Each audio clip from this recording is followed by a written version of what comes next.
The graduation stage shimmered under the late May sun, casting a golden hue on the polished mahogany podium at Columbia Law School. As families and faculty filled the seats in anticipation, one young woman adjusted the soft bun at the nape of her neck and tugged gently at the collar of her gown. Imani Clark, a 26-year-old black woman with calm, focused eyes and an air of quiet conviction, stood out not for her appearance but for the way the space seemed to part slightly around her. She wasn't nervous. She'd spent her life walking into rooms that told her she didn't belong and leaving them a little different than when she arrived. Today, her name would be called last, not because she was forgotten, but because she was valedictorian. From a few rows back, Lucas Grayson watched her. He was white, tall, in a navy suit that fit like it was made for someone who'd grown up in halls lined with oil portraits and antique rugs, which he had. His mother had insisted he wear the tie with the Grayson family crest, but he'd tucked it into his pocket when she wasn't looking. Lucas's eyes didn't move from Imani, though he hadn't approached her yet. Not because he didn't want to, but because he wasn't sure he'd earned the right, not here, not today. Imani's mother, Lorraine Clark, sat clutching her phone, wiping tears between smiles. She wore a pale blue dress and orthopedic shoes, her hair pulled back tight. She had once cleaned offices at night, so Imani could study in peace. Now she sat front row, the guest of the first black female valedictorian in Columbia Law's 170-year history.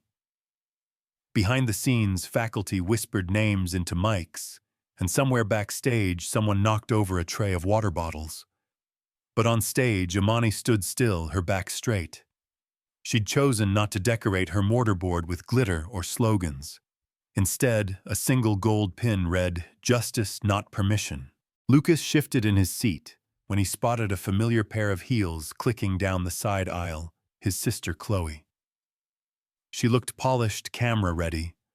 Not long ago, she had referred to Imani as the charity case with a crown. Their mother, Victoria Grayson, wasn't far behind her, adjusting her cream blazer, as if every wrinkle were a threat to the family's standing. Edward Grayson. Lucas's father took his seat last, nodding stiffly at a dean he'd funded. Imani felt their eyes before she saw them. She knew they were there, Lucas had told her. They hadn't spoken much since the dinner incident in March, when she'd answered a policy question better than one of Edward's investment partners. Since then, things between her and Lucas had been a slow, polite dance of silence and unsaid apologies. The ceremony moved forward. Speeches, applause. Honor chords rustled like wind chimes. Then came the name everyone waited for. Valedictorian of the class of 2025, Imani Clark. The applause started strong, and somewhere in the middle of it, someone shouted, "Yes, ma'am." That was her uncle. She smiled but didn't wave. Her heels clicked lightly on the wooden steps as she took her place behind the podium. She looked over the crowd. Some faces were known: her mother, her professors, classmates she'd mentored. Others were strangers, but she saw them all. "I used to think justice was a room you walked into once you got the right degrees, the right clothes, the right words," she began, voice steady. "But I've learned that justice isn't a destination, it's a decision. And sometimes it looks like standing alone when the room expects you to shrink." Silence. Then applause, a few cheers, and even a standing ovation from some of the faculty. Lucas didn't clap immediately. He watched her face instead. Not the words, but the weight behind them. Imani didn't look angry. She looked resolved. After the ceremony in the courtyard with folding chairs and overpriced lemonade, Lucas approached slowly. He carried a small bouquet, not roses, but sunflowers. Imani saw him before he reached her. "I figured you'd be mobbed," he said, offering the flowers with a half-smile. "I was." Then they mobbed someone who started juggling near the churros cart. They both chuckled lightly. There was space between them, not cold but cautious. "You were incredible," he said. "Thanks."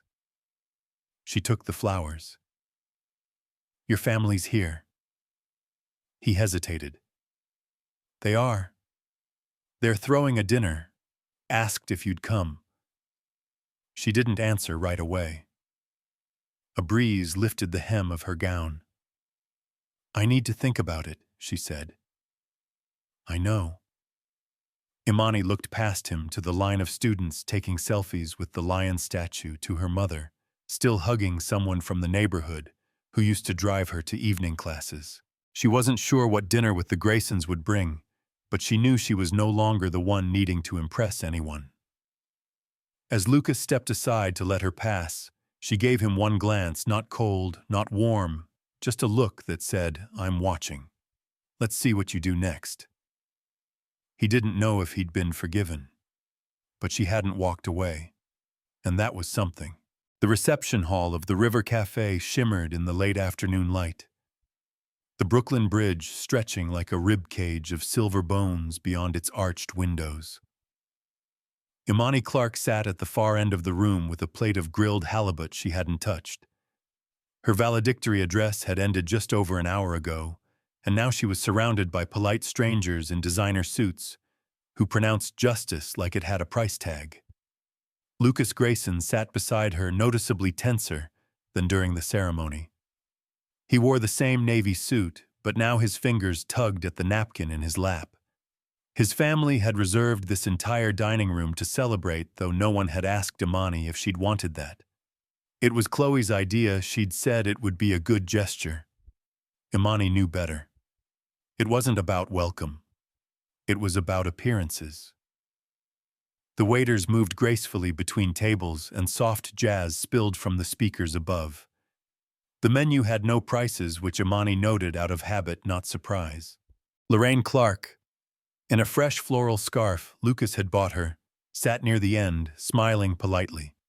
She was the only one at the table who said thank you every time her glass was refilled. Across from Imani sat Victoria Grayson, Lucas's mother, her posture a study in practiced elegance. Her fork moved with precision through a beet salad that barely stained the china. She hadn't acknowledged Imani directly since they sat down. So Victoria said finally, as if it were a performance cue, "Imani, what are your plans now that you've so thoroughly distinguished yourself?" Imani lifted her gaze, steady and polite. "I'll be working with the Legal Defense Fund this summer. Civil rights litigation, public policy review." Victoria blinked once. "Ah, non-profit." "Yes," Imani said simply. Edward Grayson, who had been checking something on his watch, chimed in. "There's little growth in that field. Don't you want something more long-term?" "You clearly have the grades for big law." "I do," Imani replied. "But I also have a choice." Lucas shifted in his seat, clearly uncomfortable. Chloe, twirling a piece of arugula on her fork, interjected with a smile that didn't reach her eyes. "I think what they mean is someone with your resume could write their own ticket. You don't have to carry the world's weight." "I'm not," Imani said, her voice calm but firmer now. "I'm carrying my own." A silence fell over the table, broken only by the clinking of silverware and the occasional murmur of waitstaff clearing plates. Lorraine reached for her water, her hands steady but her eyes sharp. She had seen this performance before, politeness shaped like a blade. Lucas tried to redirect. "We toured the LDF office last year. It's impressive. They're doing crucial work." Victoria didn't look at him. "Yes, well, sentiment doesn't pay the bills. But I suppose some people enjoy the illusion of purpose." That was the moment the air changed. Imani set down her fork gently. Her voice didn't rise, but every syllable landed with clarity. "I don't need my work to impress people who measure value in billables and board seats. I need it to mean something when I walk into a courtroom and say someone's life deserves dignity." Across the table, a waiter hesitated, sensing the shift. Chloe cleared her throat, muttering something about the view. Edward, suddenly interested in the wine list, didn't speak again. Lucas leaned closer to Imani, his expression apologetic. I didn't know it would go like this. Imani met his eyes. Did you think it wouldn't? Outside the window, ferries moved along the East River like white brushstrokes. Inside, the meal rolled on with small talk about market volatility and gallery openings. But the conversation at their end of the table had changed tenor completely. After dessert, something with rosewater and pistachio that nobody really ate, Imani stepped out onto the riverside terrace. The late-day sun cast golden shadows over the water, and she breathed in the city, this version of New York, that had both ignored and shaped her. Lucas followed a few minutes later. I'm sorry, he said quietly. Imani didn't turn. Don't apologize for them. Just don't make me stand alone when they do this again. He hesitated. They're old school, complicated. She looked at him then, not angry, just tired. So am I. And I've had to be complicated on my own since I was 14. Lucas took a step closer, but didn't reach for her. I want to understand. Then listen. And not just to me. She looked back at the city skyline where buildings rose like questions waiting to be answered. Lucas didn't know how to fix what he couldn't fully name. But he knew the space between them wasn't just personal, it was history, and it had sharp edges. Imani Clark sat at the polished mahogany table of the Grayson family's Upper East Side penthouse, her posture perfect, but her muscles alert. Across from her, Victoria Grayson swirled her wine with the elegance of someone used to being listened to. This was not just dinner, it was examination. The chandelier above glowed softly, casting shadows across the white linen tablecloth and the gleaming silver. Outside, the New York skyline blinked in silence, but inside, the only thing quiet was the tension. Lucas had insisted on this meal, thinking perhaps that some neutral setting might bridge the widening space between the woman he loved and the family he was still tethered to. Imani had agreed not for diplomacy, but for clarity. She needed to see them in their chosen arena, their home, their manners, their rules. Chloe Grayson arrived 10 minutes late, blaming traffic that hadn't existed. Edward greeted Imani with a nod, not quite welcoming, but more than his wife had offered. The housekeeper, Mariella, placed salad plates in front of them, baby arugula and goat cheese with balsamic drizzle. Imani thanked her, the only one who did. Imani Victoria began, her voice smooth as satin over steel. I heard you were raised in Crown Heights. Public school, correct? Yes, Imani replied. PS 289, then Brooklyn Latin. Victoria lifted her eyebrows as if hearing a foreign language. And now Columbia. Quite the trajectory. It's not a staircase, Imani said, cutting her salad. More like broken pavement and steep hills. Edward offered a tight chuckle. She's clever, I'll give her that. Imani is more than clever, Lucas interjected, but Victoria raised a hand gently, the kind of gesture meant to silence without looking hostile. We admire hard work, she said, but we also understand what it takes to maintain legacy. Imani met her eyes. Legacy shouldn't mean preservation at the cost of progress. The first course passed under a veil of civil tension. Lucas tried small talk about architecture. Imani's interest outside of law. But Chloe hijacked the conversation with a story about a gallery opening in Chelsea. Mariella brought out the main course rack of lamb-roasted potatoes, heirloom carrots. The plates looked like they belonged in a museum. Victoria folded her napkin before speaking again. I assume your mother won't be joining us tonight. She wasn't invited, Imani replied evenly. Ah, Victoria said, as if the absence justified itself. The conversation turned. Chloe asked Imani if her scholarship had covered everything, or if she had taken loans like most of us. It wasn't really a question, it was a probe. I worked all through undergrad, Imani replied. Summer jobs, translation, work tutoring. Columbia law was covered. Not everyone gets their rent paid by a family trust. Lucas shot Chloe a glare, but it was too late. The table had tilted. You're very articulate, Edward said suddenly. It's just, sometimes when people are passionate, they lose perspective. Imani didn't flinch. And sometimes when people have perspective, they pretend passion is too loud to hear. Victoria sipped her wine. No need to get defensive, dear. I'm not, Imani said softly. I'm just not ashamed of where I come from or why I speak up. A silence deeper than offense settled over the table. Lucas set down his fork. Enough. Victoria glanced at him sharply. Excuse me, I said enough. His voice was low but final. This isn't dinner. This is a trial and she's not the defendant. Imani looked at him surprised. It was the first time he'd said it out loud in front of them. Edward exhaled, half amusement, half disbelief. Lucas, let's not dramatize. Lucas stood. I'm not asking you to love her. I'm asking you to stop dressing up your judgment as concern. Chloe scoffed. So we're the problem now. You've always been the problem, Lucas said. But it's easier when you hide it behind French wine and passive questions. Imani rose too, setting her napkin down gently. Thank you for dinner. It was illuminating.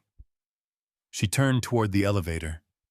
Lucas followed her without a word. Outside on Fifth Avenue, the air was crisp. The wind had picked up, sending leaves dancing across the sidewalk. Imani wrapped her arms around herself, not because she was cold, but because the armor needed time to settle again. I'm sorry, Lucas said. You already said that. I meant it more now. Imani looked at him. That's the thing about meaning, it needs to show up before the apology. They stood in silence a moment longer. Then she hailed a cab. She didn't wait for him to open the door or to speak again. Some silences didn't need filling, they needed leaving.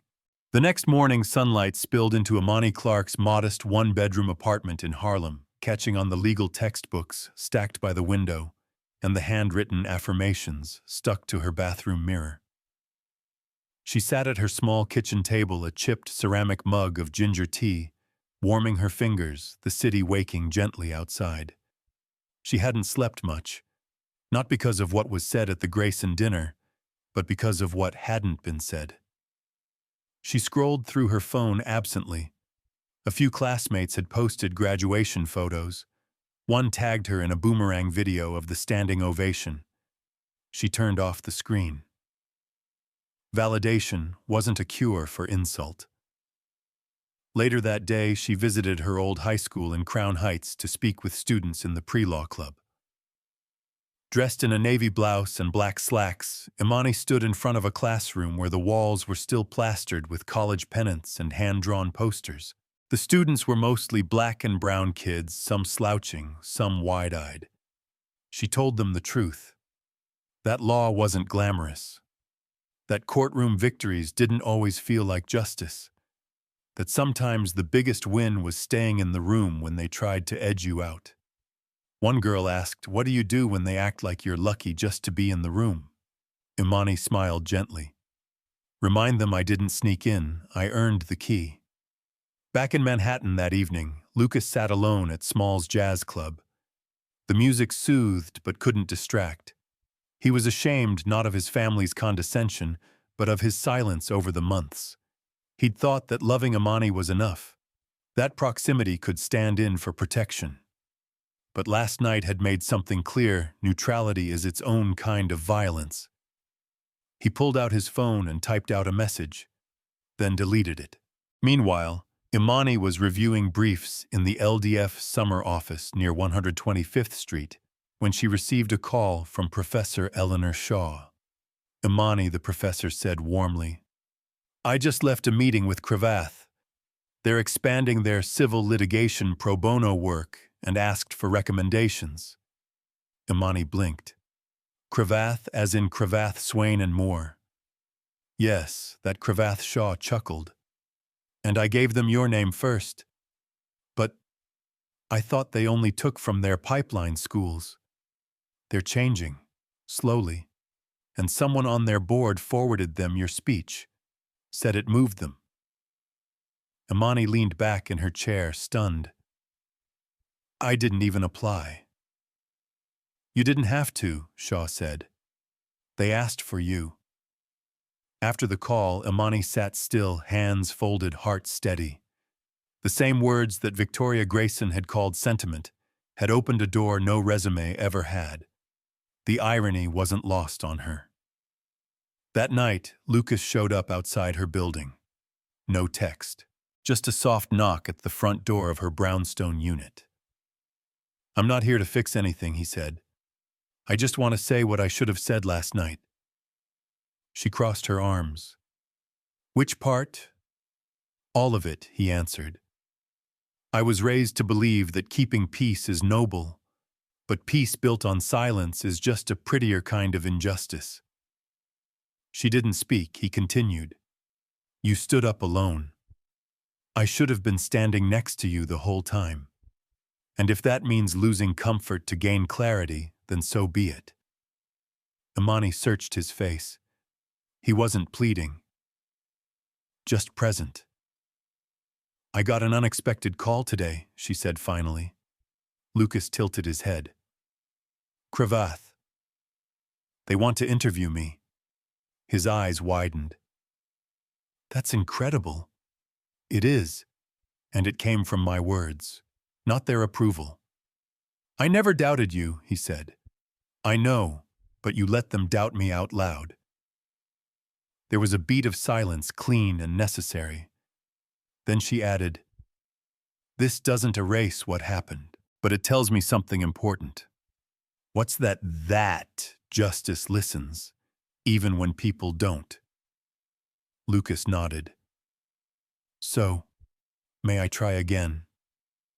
With you, with them, with all of it. She didn't say yes.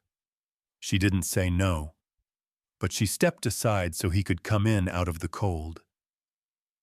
Inside, the light from her desk lamp fell across her open law books, and next to them a single business card that read, Cravath, Swain and Moore, Paul. The marble floors of Cravath, Swain and Moore's midtown office stretched like a runway of power, shined to reflection, quietly imposing.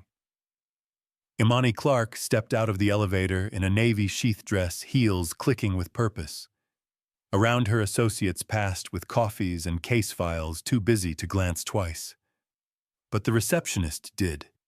She smiled, warm but surprised. Imani Clark. They're expecting you on 32.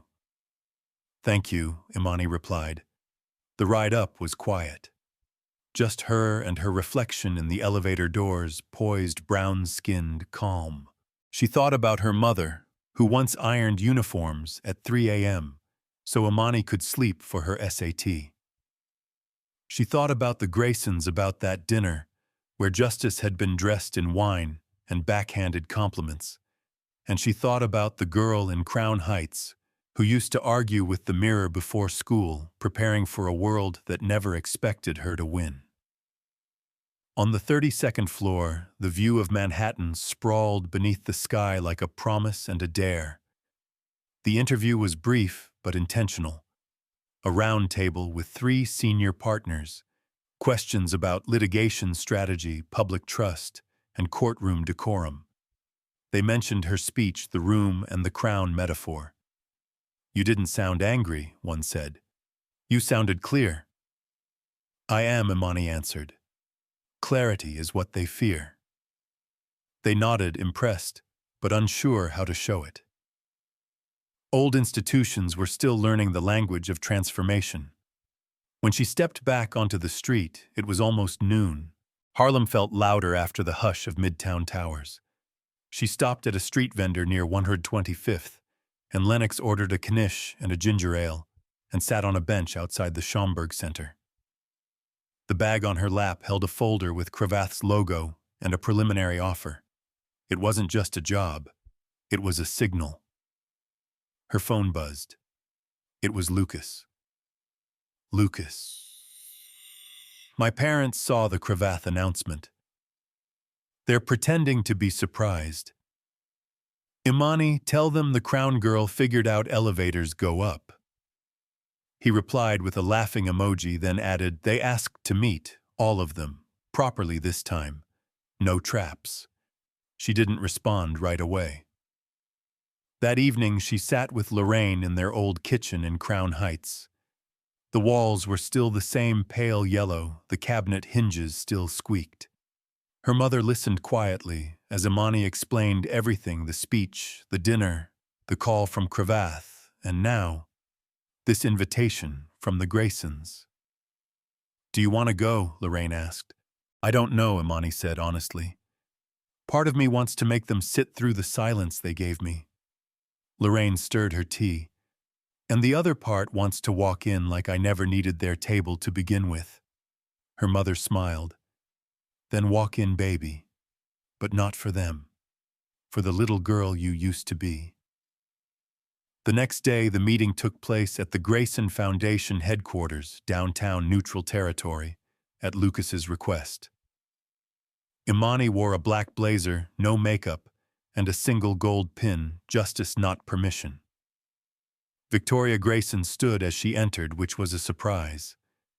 Edward nodded, but didn't speak. Chloe, perhaps told to behave, barely raised her eyes. We wanted to apologize, Victoria began, voice measured. Imani said nothing. Lucas stepped forward. We're not asking for forgiveness, just space to be better. Chloe shifted uncomfortably. I judged you unfairly, she said, because I didn't think you belonged in our world. I don't, Imani replied, but that's not the insult you think it is. Victoria hesitated. You challenged us. I wasn't trying to, Imani said. I was just being myself.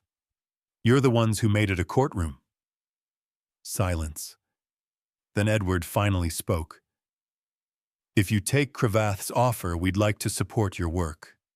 Fund some of the civil rights cases. Imani narrowed her eyes. You want to buy a seat at the table? No, Lucas said quickly. We want to fund the table you're building.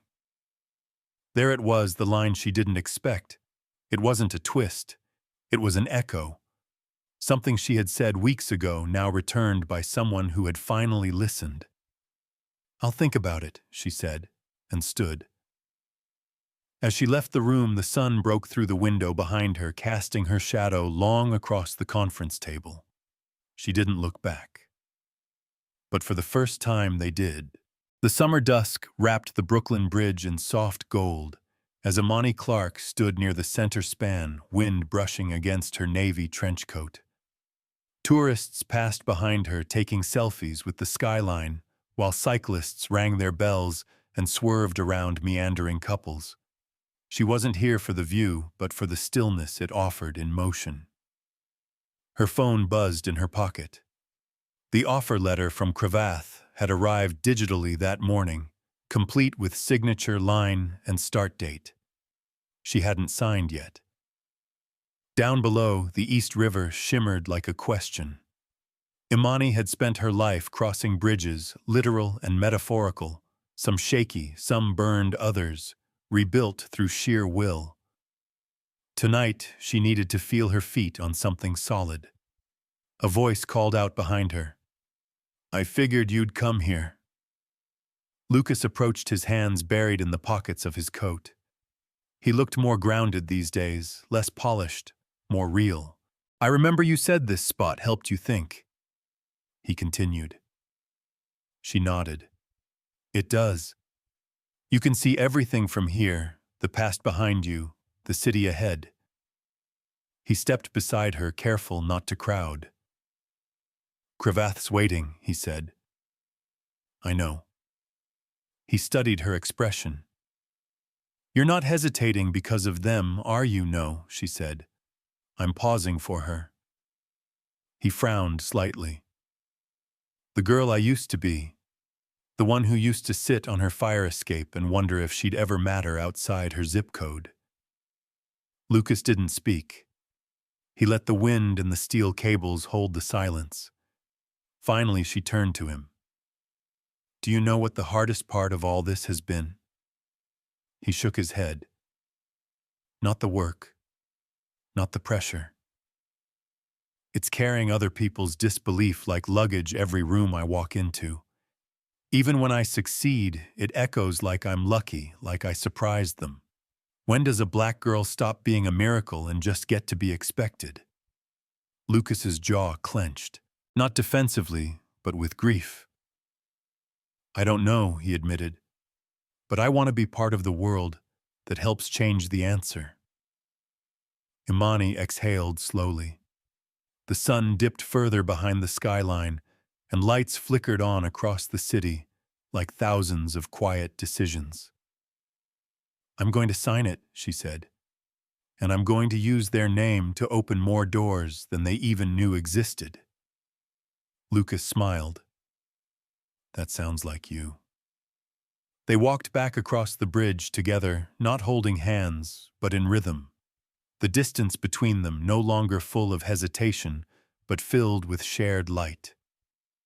Weeks later, Imani stood in a new office, glass-walled sunlight, drenched her name now etched in gold on a placard that read, Imani Clark, Civil Rights Counsel.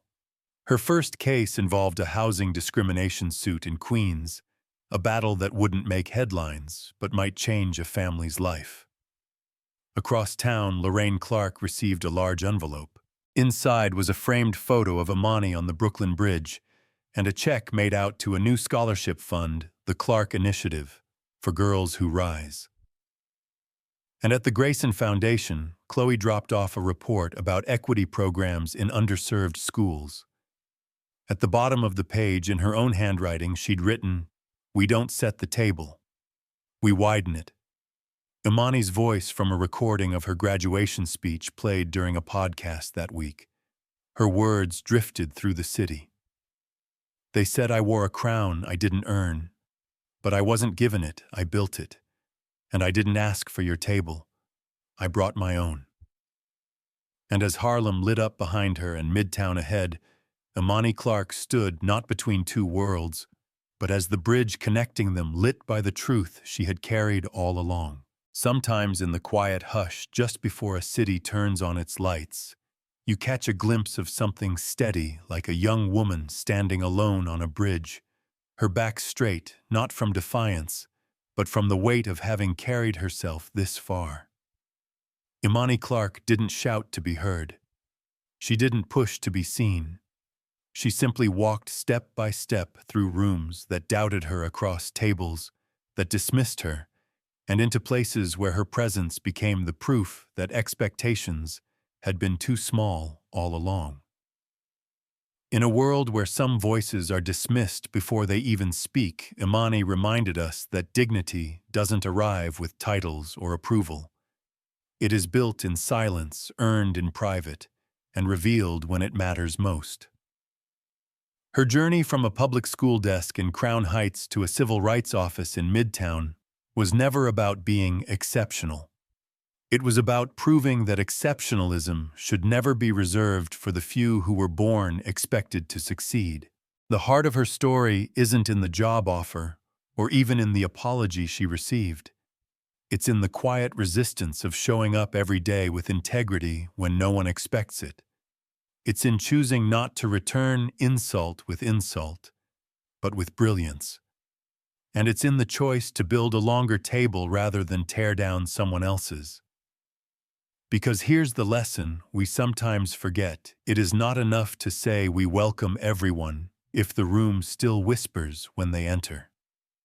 True change comes not just from giving someone a seat, but from listening when they speak, from questioning our assumptions, and from staying in the discomfort long enough to grow. Just like a lighthouse doesn't move to find the ships, it simply shines so they can see their way. Imani stood her ground and lit the path. For the next girl, for the mother ironing uniforms at midnight, for the student sitting quietly in the back of the room, waiting for the world to believe in her before she dares to believe in herself. So maybe as you finish this story, you'll think of someone in your life who has had to carry more than they should have just to get where they are. Maybe you'll offer them space, or a second chance, or just the gift of being truly seen. And if this story touched something quiet in you, if it reminded you of your own bridges, your own beginnings, consider passing that warmth on. Not loudly, not with a flourish, just like Imani would. Because sometimes the most powerful thing we can do is to keep the light on.